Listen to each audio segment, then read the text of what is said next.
Hey guys, what is up? It is Biff from Fearless Mods, and today we're going to get back to working on that 94 Trans Am LT1 F-body. So we've been chasing after that miss that's been going on for quite some time, unable to get it in the past.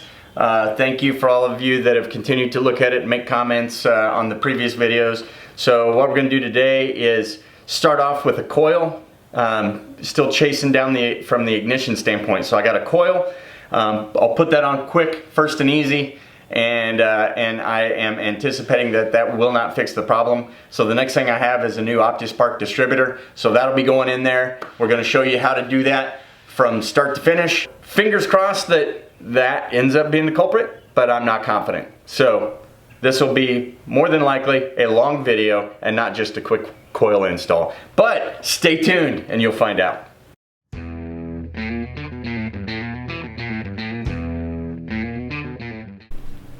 Okay, the first thing we're going to do here is, like I said, the coil. So I've got this the Duralast here, coil with that part number to put in, and then once that doesn't fix the problem, we'll switch over to this Optispark Distributor with that part number.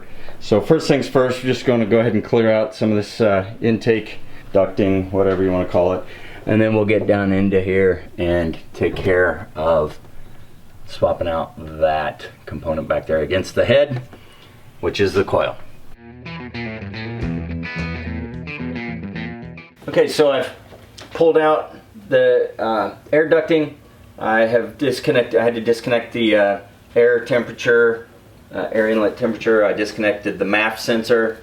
I disconnected the all the connectors here from the coil, one up top, one right here in front. I pulled off the coil wire here, and so now it's just a couple of looks like a couple 9/16 bolts here, one with a deep socket, and I'll get in here and remove this. Okay, so as you can see here, the new coil just comes with the coil pack, I guess you'd call it itself, but the actual contraption that I just removed also has what's probably a maybe like a ballast resistor.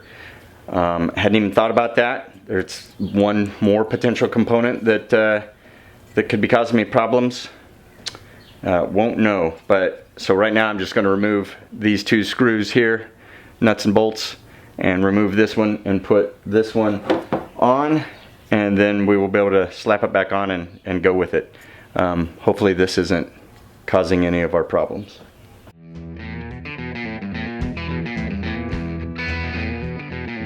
Okay, ready to go back on.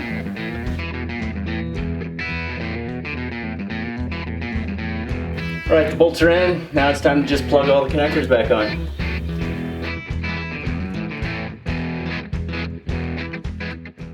We've got the coil in. It's all buttoned back up. Good enough for now. I'm anticipating taking it back apart. Gonna go take it for a test drive. I'm sure that what will happen is the engine will be nice and hot about the same time the sun's dropping down and shining in the garage. So I'm gonna have to let it cool, and it's just gonna be a good, hot, sweaty time getting in there and working on the distributor.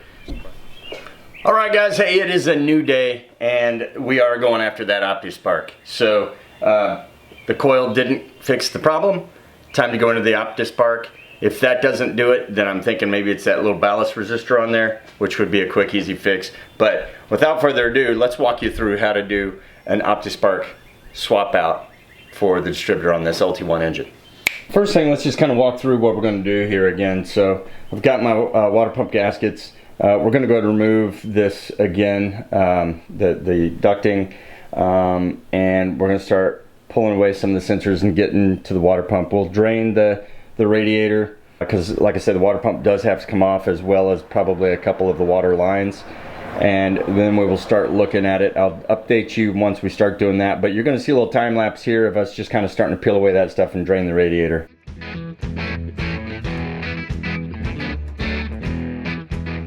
Before I start turning into it, just to give you a little bit of a close-up in here. So obviously water pump, upper radiate hose, or lower, probably lower, and upper We've got some other hoses here that take water into the throttle body that we may or may not get out of the way just to get them. Yeah, it's connected to this hose with a Y, so we'll probably pull all that back. We'll pull off the water pump. I believe there's 3 bolts on each side. You got the temperature sensor down here that we'll pull, and some more lines underneath there. We'll get those, and that will get it out of the way so that we can get to that thing back there, the Optispark. You can see it back in behind the water pump there.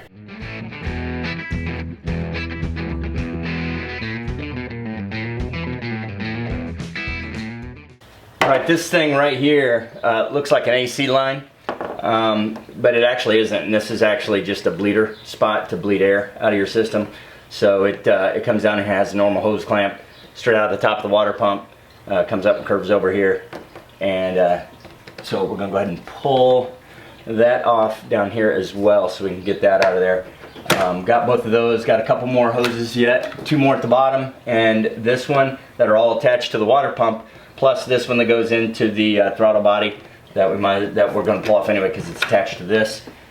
And that will clear up all the water hoses out of here, with the exception of maybe this one that we might need to pull, depending on how far I can pull this back.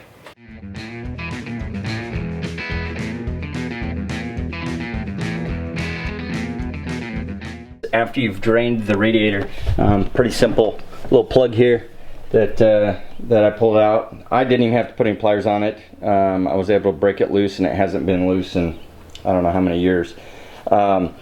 Just on the lower front of the car over here, lower left as you face the car. Be careful if you put pliers on that. You don't want to snap the ears off of it. But pro tip, even after you've drained it all out and you're pulling off all these hoses, no problem here, or here, or there. When I pulled those off, no fluid came out, but when I pulled this one off, that's where it was holding all the residual fluid. So get your pan placed around there correctly and be ready for those to gush out. So now we are ready to get in here and start pulling out these bolts. Looks like one's going to be a little bit hard to get to back here behind this power steering pump pulley. Might be a little hard to get to, so we'll have to use a wobble joint and stuff to get back there. But 3 on this side and the 3 on this side don't look like they should be too bad.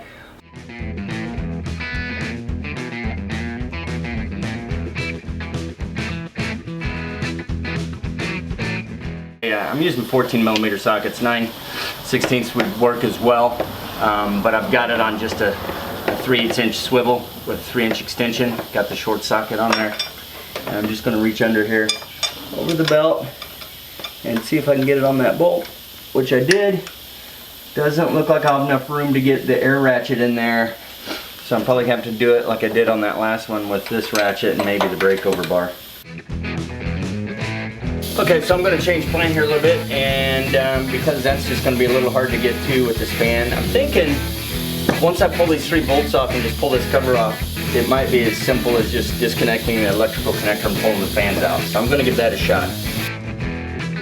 So it didn't come up, but it did drop down enough where I can now maybe just get a short socket on there with a 3" extension and no swivel, so I can get a good pull on it with the breaker bar. We've got all 3 bolts out on this side. We've got 2 bolts and a nut off on this side, but there's a bracket back in here behind where the coil is. Looks like maybe it's for the air pump. So I'm going to go ahead and have to pull some of this stuff off here to get to the actual bolt behind the bracket. So whatever bracket is that's held on there by that nut that I took off is coming off.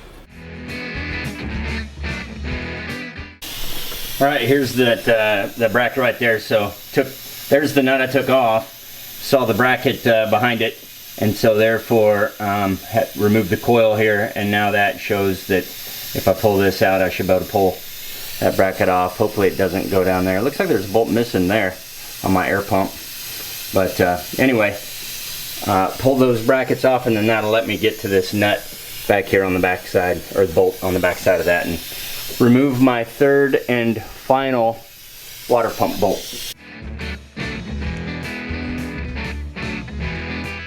Once I pulled those 10mm bolts out of the top and bottom of the air pump, there wasn't one on this side, but there was the top and bottom one, as well as the nut that goes on there that's in my antifreeze.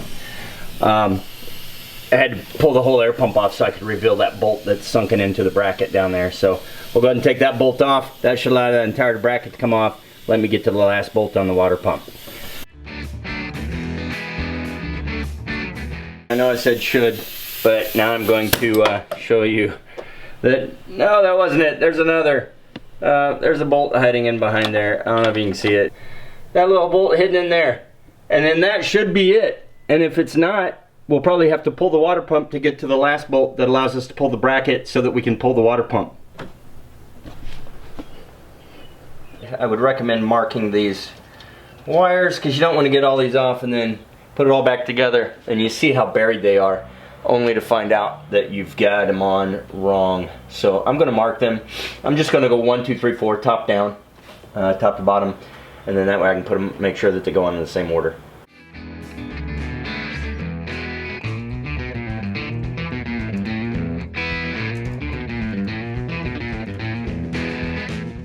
Okay, and there's our water pump. So you can see right away a couple things. A little bit of the gasket was left on there in a couple spots. We'll need to make sure we clean that real good.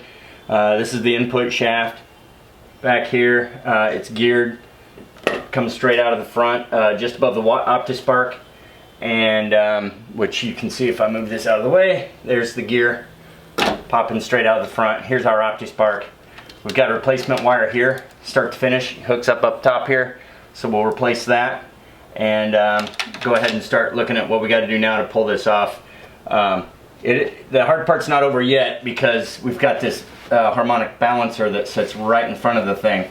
So thank you, General Motors engineers. So we'll do the same thing on that side. We'll pull off the wires and mark them.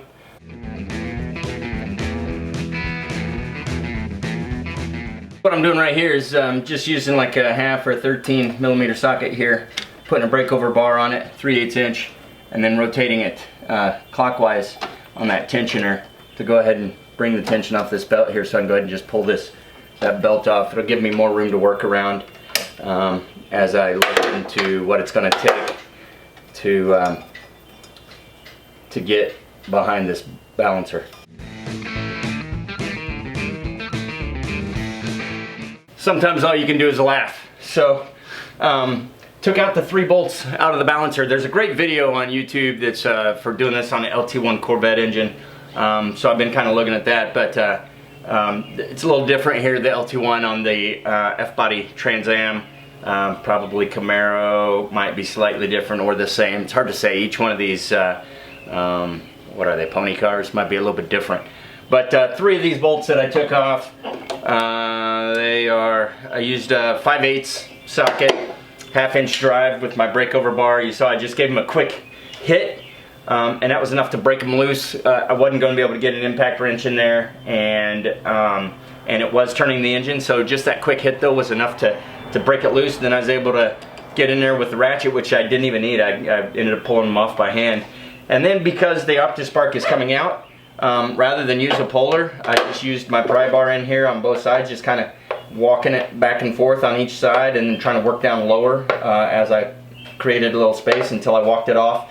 And of course, walked it off right into my antifreeze bucket, because every good harmonic balancer at 150,000 miles should have a antifreeze bath. I don't know. It's not true. That's not a thing. I'm kidding. But damn it, it had to go in there just like everything else.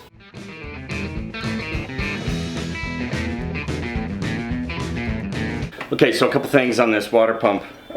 First, just want to show you underneath here, this is the bottom.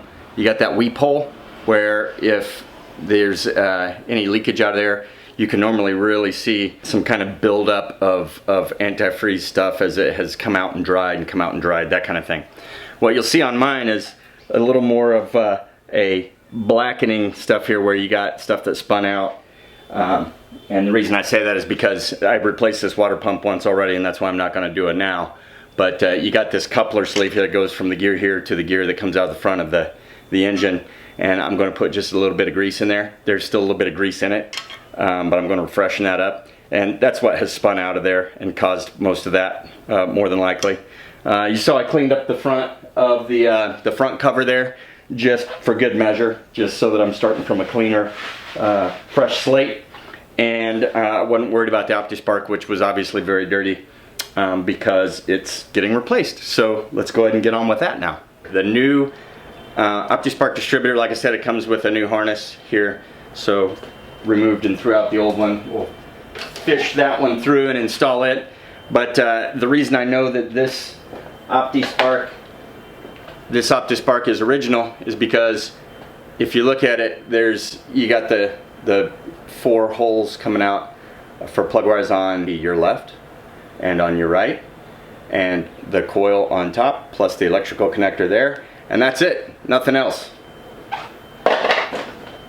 But on the new one, you've got the 4 on your left, the 4 on your right, the distributor on the top, the electrical connector, and you've got this little puppy right here, and that's a drain hole so that it will drain out any moisture that potentially gets in there. And so that was a problem in the design of the original one. Was it's right behind the water pump, it's underneath the thermostat and everything else, and it didn't have a way of letting moisture out. I told you I'm going to grease the shafts up. I'm going to clean this. I'm going to clean out the coupler that I showed you. But you'll notice that there's this thing right here, and there's that thing right there. And so you're like, what am I supposed to do? Well, simple. You just pull that one out. So I'll put a little bit of grease around mainly the shaft portion in the middle of this one so that it can stay lubricated in there. I want to show you this up close. So this, you can see it on here, this pin that goes in the distributor has all those teeth, but it has that one flat spot right there where it's missing a tooth, and that's so that, and it's on both ends, by the way. It's on that end too, and that's what keeps the distributor in time with the engine. So what I'm going to have to do is get it in this one in the correct orientation, stick the other shaft back in there, see which way it's oriented, and then set this one the same way so it'll slide in. I did put that shaft in, found the flat side and stuck it in, and then I've just taken the Sharpie and drawn a green line straight across the top here so I know where that top orientation is. Now the plan is I can pull this back out and then find out where that flat one is. It looks like there's the green line, and it looks like the flat side is about 90 degrees to the left. So I'll check that, get that very accurate. Stick this one in I'll stick this one in the distributor and rotate it so that green is straight up, and then I can grease up the other shaft and stick it in there, and it'll be ready to install. Okay, so this little nub here, this is essentially straight up. So right through here is my straight up area, right? And so and you can see that these are, with that straight up, this one is higher than this one, so it's not, these aren't like that. It goes in like this. And then that allows that drain to have a little bit of a downward slant. So that makes sense. It's an odd shaped distributor, so it's not very intuitive how it would go. So what I'll do is I'll go ahead and pull this one out. And now I want to see where the flat side is on that one. And there we go. So that's in. Now I'm just going to rotate it so that the green stripe is in line now with the top of the distributor straight up onto the shaft. So that's what we're looking for. So get that lined up. Once I have that lined up, I'm just going to pull this straight out and put the other one in. It's not a super exact science, but it is when you go to put it into the car, because if it doesn't go into that slot, then it's not oriented right. You're going to have to adjust it before it goes in, so you cannot put it in with the incorrect timing. I'm pretty sure it's going to go in, that we'll get it eventually lined up, but the problem is I want to minimize the numbers of times I have to try to get it in there and pull it out, adjust it a little bit and try to go in and get it. I'd like it to just fall in.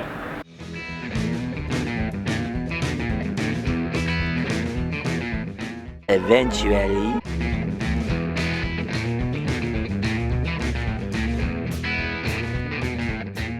Alright, so gasket prep is key on a job like this. So to get that water pump back on there, I am going to clean off the water pump as well. But getting the block clean is a little harder because you got to work around in there. So I scraped it.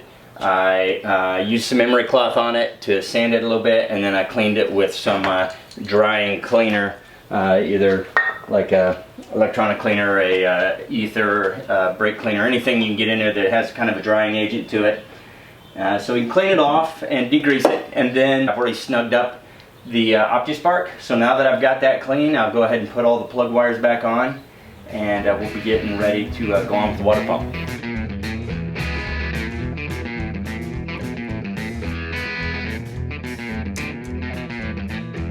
Okay, so I got the gray RTV gasket maker on there. I connected up the connector on there behind the water pump before I put that on to the Optispark. So I've got them all snugged up. It'll set for an hour, and then I will go ahead and torque them down. So it's 320 by 420. I can tighten down. I didn't put the balancer on yet, which it would have been easier to do before I had the water pump on, but now I can do that while I'm giving it its hour. But I can't put on the air pump bracket or any of that stuff until I've tightened down this water pump. So that side won't get done for an hour. I'm going to go put on the balancer, and then I'll just wait on everything else. All right, so when putting the pulley back on the balancer, you got this arrow on here, and that actually goes on the little 3-prong spline that comes out of the crankshaft. There's one side that has like a little bit of a triangular ridge on it, so I'm going to line it up with that, and then the bolts will line up. If not, these aren't quite exactly 60 degrees or however many degrees apart that should be. I guess it'd be 120 to make 360. They're a little bit off, so that makes you get the alignment right. That way the balancing of the crank and the pulley remains constant.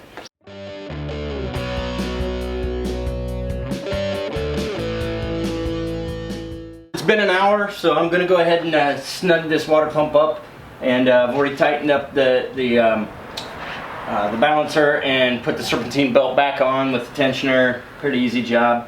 So I'm going to go ahead and snug this up and start buttoning it up together. While I was off, I went and grabbed some Dex Cool, and I have some distilled water. I'm going to go ahead and mix that 50-50 and give it a clean bit of fluid. I took about 1.5 gallons out, maybe a little more. So I'll be able to make 2 gallons with that and should be good to go. I had somebody on the last video ask about the if I could show some of how the air pump stuff is configured, and I took some pictures which were hard to see down here, but now that I'm putting them back together, it should be a little bit better. So I just put this bracket back up against here. I'll go ahead and get this bolt that goes back in here.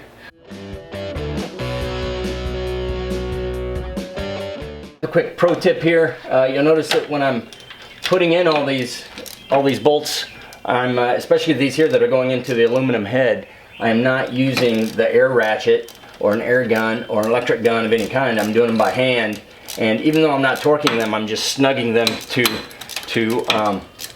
you know, experience torque. I'm running less danger of stripping them out. Not as big a deal like on the water pump where it's going into the steel block and you have steel bolts, but here where you have these steel bolts going into the aluminum head, it can be very problematic if you were to do it with too much torque and pull the threads out of the aluminum. Don't want to forget to put this in.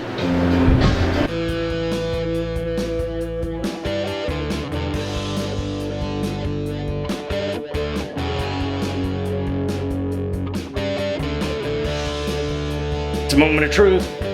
Let's fire this up and top off the coolant and see how it does.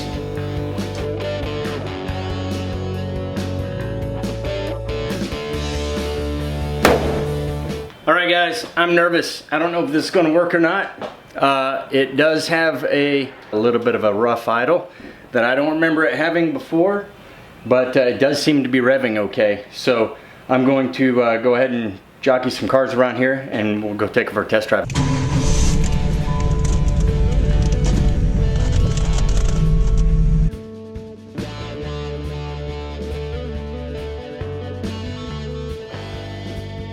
Trans Am is still doing the exact same thing it's been doing. Man, I have done damn near everything besides new plug wires, because I had just freaking replaced these not all that many, 10,000 miles ago. Plug wires, that ballast resistor there by the coil. I'm kind of at a loss here. So plug wires and compression check are the only thing left that I can think of.